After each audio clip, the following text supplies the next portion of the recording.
नमस्कार दोस्तों, मेरा नाम है आशीष डोगरा और आज मैं आपके साथ डिस्कस करने वाला हूँ अपना पहला वीडियो, जो कि भारत कैसे चाइना को लॉन्ग रन में टैकल कर सकता है और क्या स्ट्रेटजी रहनी चाहिए भारत की इस समय, खासकर चाइनीज़ एग्रेशन को लेके। आज हम इसी चीज़ के ऊपर डिस्कस करेंगे। सबसे पहले तो हम बात करते हैं कि चाइना, जो कि हमें पता है कि हमें गलवान और हमारी ईस्टर्न बॉर्डर्स पे हमें परेशान करता रहता है और भी बहुत सारी कंट्रीज़ के साथ उसके डिस्प्यूट्स हैं। तो हमें सबसे पहले उन कंट्रीज़, लगभग 23 ऐसी कंट्रीज़ हैं, जैसे मंगोलिया है। मंगोलिया में एक उनका डिस्प्यूट अभी रिसेंटली उभर के आया था कि जब वो दलाई लामा जी वहाँ पे गए थे तो उन्होंने मंगोलिया को भी थोड़ा बुली करने की कोशिश की चाइना ने। ऐसे ही Kyrgyzstan, Tajikistan, India, Nepal, Bhutan, Myanmar, Vietnam, Philippines, Taiwan, Japan, ये सारी वो कंट्रीज़ हैं यहाँ पे कि चाइना जो है वो कभी ना कभी उनको प्रॉब्लम क्रिएट करता रहता है। जैसे जापान वगैरह के साथ उनके कुछ आइलैंड के ऊपर डिस्प्यूट्स हैं। ताइवान, आपको पता ही है कि वो यहाँ से भाग के ताइवान में आई थे चाइनीज़ जो हैं। उसके बाद फ़िलीपींस में भी कुछ उनके आइलैंड डिस्प्यूट्स हैं। वियतनाम के साथ कुछ डिस्प्यूट्स हैं। ऐसी बहुत सारी कंट्रीज़ हैं जिसके साथ चाइना जो है, चाइना इसमें कह सकता हूँ कि वो एक ऐसी कंट्री है जो कि किसी भी कंट्री के साथ, जो उनकी नेबरिंग कंट्रीज़ हैं उनके साथ उनके रिश्ते ज़्यादा अच्छे नहीं हैं। तो हमें सबसे पहले क्या करना होगा, हमें एक नेटो, जैसे अमेरिका ने एक नेटो ग्रुप बनाया था अगेंस्ट यूएसएसआर, वैसे ही हमें एक ग्रुप बनाना पड़ेगा चाइना के अगेंस्ट, जो कि वो वाली कंट्रीज़ जिनको कि चाइना बुली करता रहता है फॉर बॉर्डर और एनी अदर इश्यूज़। लेकिन हम उस ग्रुप बना के करेंगे क्या? हमारे पास जो सबसे बेस्ट चीज़ है, जो state of the art technology है, वो है मिसाइल टेक्नोलॉजी। तो इंडिया के पास जो है क्योंकि मिसाइल टेक्नोलॉजी वो है, वो स्टेट ऑफ द आर्ट है, हम इन कंट्रीज़ को on no profit and no loss हम इनको मिसाइल प्रोवाइड करवा सकते हैं, मिसाइल टेक्नोलॉजीज़ प्रोवाइड करवा सकते हैं। हमें पता है कि जैसे जापान जो है वो यूएसए के साथ उसकी काफ़ी अच्छी टाइज़ हैं, मिलिट्री टाइज़ भी हैं, लेकिन जापान जो मिलिट्री में ज़्यादा इन्वेस्ट नहीं करता है। लेकिन हम जापान को सस्ते में मिसाइल टेक्नोलॉजी या मिसाइल प्रोवाइड करवा के हम जापान को ज़्यादा एग्रेसिव बना सकते हैं अगेंस्ट एनी चाइनीज़ एग्रेशन। वो अपने उन आइलैंड्स के ऊपर मिसाइल्स जो हैं वो लगा सकता है। यहाँ पे चाइना जो है वो अपनी जापान को बुली करता रहता है। ऐसे ही ताइवान है, फ़िलीपींस है, वियतनाम है, या म्यांमार, भूटान है, भूटान के साथ उसके इश्यूज़ हैं, मंगोलिया है। हमें इनको एग्रेसिव बनाना पड़ेगा अगेंस्ट एनी चाइनीज़ एग्रेशन, मतलब कि वो चाइनीज़ एग्रेशन को काउंटर कर सकें। इस तरह से क्या होगा, चाइना बहुत सारे फ्रंट्स के ऊपर उलझ जाएगा और वो कहीं ना कहीं पे हमारे साथ जो उसके इश्यूज़ हैं उसका ध्यान वहाँ से हट के बाकी कंट्रीज़ की ओर जाएगा। और चाइना को अगर हम हैविली इन्वेस्ट करवाते हैं उसकी मिलिट्री में, तो कहीं ना कहीं पे उसकी बाकी चीज़ों में जो उसकी ग्रोथ है या बाकी सेक्टर्स में जो उसकी इन्वेस्टमेंट है वो कमी आएगी। उसके बाद बात करते हैं हम अल्टरनेट, जो चाइना जो है बाकी कंट्रीज़ को क्या करता है, जो छोटी कंट्रीज़ हैं जैसे कि श्रीलंका है, उसके बाद बांग्लादेश में उसमें ट्राई की है, मलेशिया है, पाकिस्तान है, ये ईरान है, इन कंट्रीज़ को वो क्या करता है, वो अपने डेब्ट ट्रैप में घुसाता है। चाइना का स्ट्रेटजी क्या रहती है कि सबसे पहले हम लाइन ऑफ क्रेडिट की बात कर लेते हैं। लाइन ऑफ क्रेडिट में चाइना क्या करता है, कंट्री को मान लीजिए किसी चीज़ के लिए लोन की आवश्यकता है तो चाइना उसको बोलता है हम आपको सस्ते दाम पे लोन देते हैं, लेकिन आपको एक ही काम करना होगा, आपको टेंडर मेरी कंपनी को देना है, मीन्स कि मेरी कंपनी उसमें काम करेगी, मटेरियल मेरे चाइना का लगेगा, मेरी फैक्ट्रीज़ का लगेगा, और जो भी प्रॉफिट है वो चाइना खुद निकाल के ले जाता है। अब इसमें अगर हम इस चाइनीज़ डेब्ट ट्रैप को अगर हमें वो काउंटर करना है, क्योंकि कंट्रीज़ वो जो है वो एक सर्कल में घुस जाती हैं, वो और लोन लेती हैं, उस लोन को चुकाने के लिए और लोन लेती हैं, और फाइनली वो जो है उस लोन को कभी चुकता ही नहीं कर पाती, और फिर अपनी फॉरेन पॉलिसीज़ उनको चाइना के हिसाब से बनानी पड़ती हैं। तो हमें उस डेब्ट ट्रैप को काउंटर करने के लिए हमें ये स्ट्रेटजी अपनानी पड़ेगी। हमें सबसे पहले कॉमन बैंक बनाना पड़ेगा इन कंट्रीज़ का, जो कि डेब्ट ट्रैप में जाने वाली हैं या इन फ्यूचर डेब्ट ट्रैप में जा सकती हैं। और उस कॉमन बैंक से हमें एक तो वो लोन जो है वो वो जो है उस लोन को वो उठाएं कहीं ना कहीं उस कॉमन बैंक से, और फिर टेक्नोलॉजी ट्रांसफ़र होना चाहिए, खास करके जो वेस्टर्न कंट्रीज़ हैं और जो हमारी लाइक माइंडेड कंट्रीज़ हैं जो कि चाइनीज़ एग्रेशन को काउंटर करना चाहती हैं। हमें उन कंट्रीज़ के आपस में हमें क्या करवाना पड़ेगा, हमें टेक्नोलॉजी ट्रांसफ़र करवाना पड़ेगा। मान लीजिए एक कंट्री के पास अच्छी ह्यूमन रिसोर्स है और दूसरे कंट्री के पास एक अच्छा नेचुरल रिसोर्स है, जैसे कि मान लीजिए मंगोलिया में हम बात करते हैं, हो सकता है यहाँ पे यूरेनियम जो है उसकी हमें पता है कि यहाँ पे यूरेनियम है, और इंडिया के पास यूरेनियम की इतनी इतनी नेचुरल रिसोर्स नहीं है।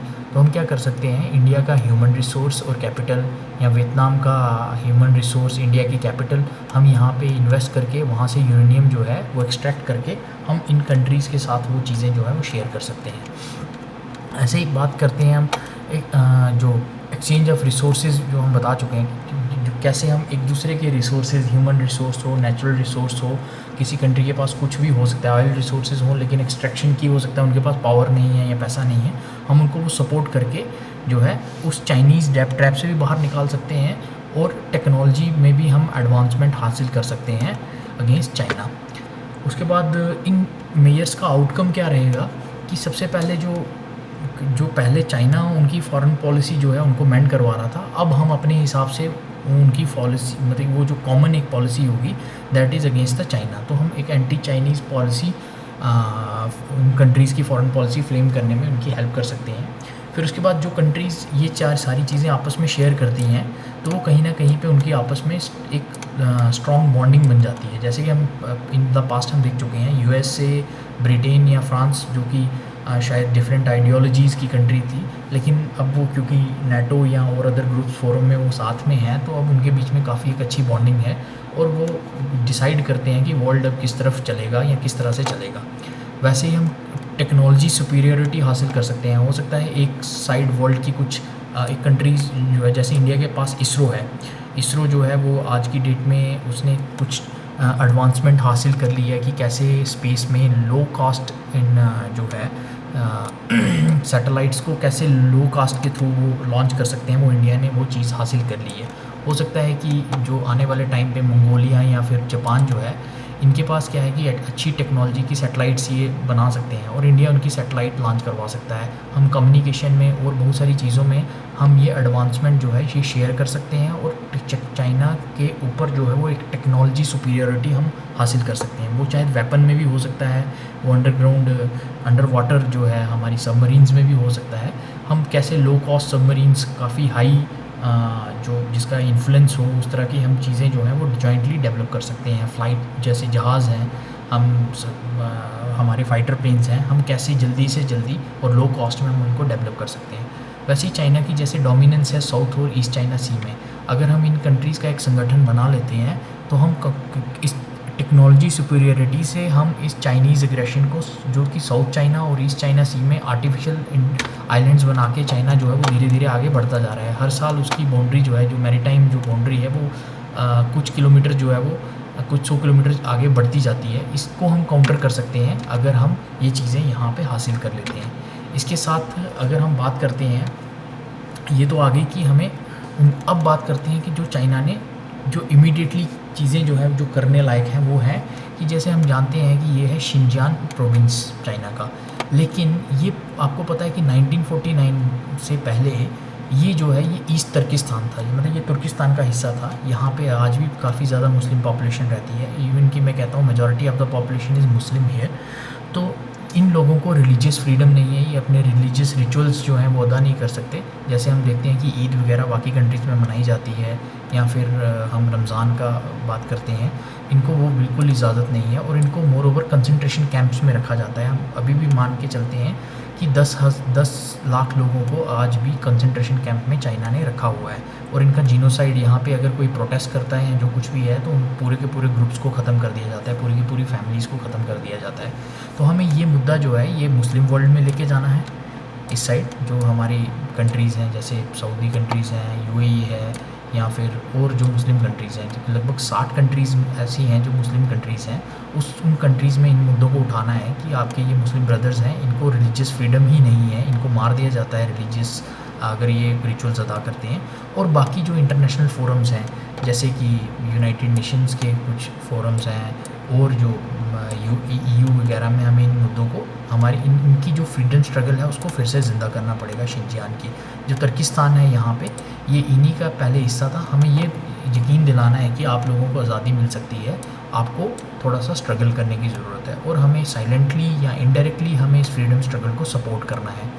उसके साथ अगर हम बात करते हैं, ये तिब्बत का एरिया है। ये देखिए, ये 1949 या जो जब चाइना ने तिब्बत को ज़बरदस्ती हथिया लिया था, उससे पहले की ये पोजीशन है। अगर मैं इसको मैप के ऊपर ड्रा करूँगा तो ये लगभग कुछ इस तरह से बनेगा। तो ये तिब्बत है, ये यहाँ कहीं पे इनकी लासा जो है इनकी कैपिटल है। तो आपको पता है कि उसके बाद 60s में ये दलाई लामा जी को वहाँ से ये छोड़ के इंडिया में धर्मशाला में आना पड़ा था। और हमें पता है कि तिब्बत की गवर्नमेंट आज भी तिब्बत जो है एग्ज़ाइल में है। अब इस तिब्बत इशू का हम क्या कर सकते हैं, हमें जो तिब्बत गवर्नमेंट इन एग्ज़ाइल है इसको थोड़ा सा पावरफुल बनाने की ज़रूरत है।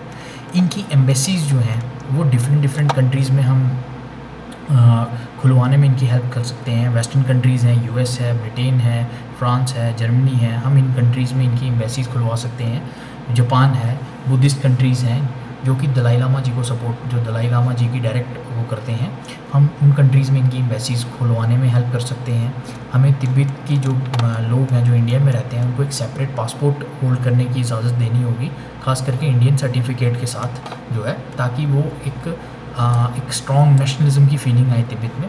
उसके साथ साथ एक कमीशन करना होगा एक तिब्बतियन बैंक, जो कि तिब्बतियन फ्रीडम स्ट्रगल को जो है, क्योंकि हर एक काम के लिए, इन कामों के लिए पैसों की बहुत सख्त ज़रूरत पड़ती है। तो अगर तिब्बतियन एक नेशनल बैंक होगा जो कि तिब्बत मूवमेंट को, फ्रीडम मूवमेंट को जो है डायरेक्टली सपोर्ट कर रहा होगा, तो उस बैंक में आपके पास काफ़ी ज़्यादा डोनेशन आ सकती है बहुत सारी कंट्रीज़ से जो है। तो इस तिब्बतियन मूवमेंट के लिए हमें तिब्बतियन बैंक कमीशन करना होगा। इसके हेडक्वार्टर्स किसी भी जगह पे हो सकते हैं, जापान में, इंडिया में, या फिर किसी वेस्टर्न कंट्री में, अमेरिका वगैरह कहीं पे भी हो सकते हैं। उसके बाद हमें तिब्बत को as a separate independent nation जो है वो रिकॉग्नाइज़ करवाना होगा मैक्सिमम से मैक्सिमम कंट्रीज़ से।